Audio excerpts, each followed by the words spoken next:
बिस्मिल्लाहिर्रहमानिर्रहीम। अस्सलाम वालेकुम नाज़रीन, मैं साकियों आज 4 जून 2023 का दिन है। तमाम दरियाओं का डाटा मैं आपसे शेयर कर देता हूँ। सबसे पहले हम दरिया सतलुज की बात कर लेते हैं। तो सुलेमान की पर इस वक्त जो पानी का अखराज है वो 3515 क्यूसिक है और इस्लाम पर सिर्फ 30 क्यूसिक अखराज हो रहा है। दरिया रावी की बात करते हैं तो जस्सर पर 2035 क्यूसिक, शादरा पर 6923 क्यूसिक, बल्लोकी पर 6270 क्यूसिक और सिदनई बराज पर 334 क्यूसिक अखराज हो रहा है। दरिया झेलम की बात करें तो नाज़रीन मंगला डैम से जो अखराज किया जा रहा है वो 30,000 क्यूसिक है और रसूलपुर से जो अखराज हो रहा है वो 15,800 क्यूसिक है।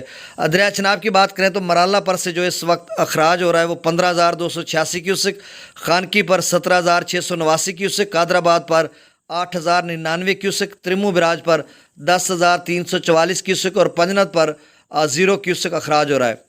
दरिया सिंध की बात करें तो स्कर्दू पर इस वक्त 13,900 क्यूसिक, पी ब्रिज पर 30,900 क्यूसिक, बिशाम पर 56,000 क्यूसिक, तरबेला डैम से जो अखराज किया जा रहा है वो 60,000 क्यूसिक और दरियाए काबुल का जो अटक के मकाम पर से दरिया सिंध में दाखिल हो रहा है पानी वो 33,900 क्यूसिक, काला बाग पर जो अखराज है वो 75,757 क्यूसिक, चश्मा पर 93,000 क्यूसिक, तौसा बिराज पर 80,890 क्यूसिक, गुड्डू बिराज पर 64,289 क्यूसिक, सखर बिराज पर 20,525 क्यूसिक और कोटरी बिराज पर अखराज नीले नहीं हो रहा। तो नाज़रीन ये ताज़ा तरीन डाटा था। बहुत शुक्रिया। अल्लाह हाफिज़।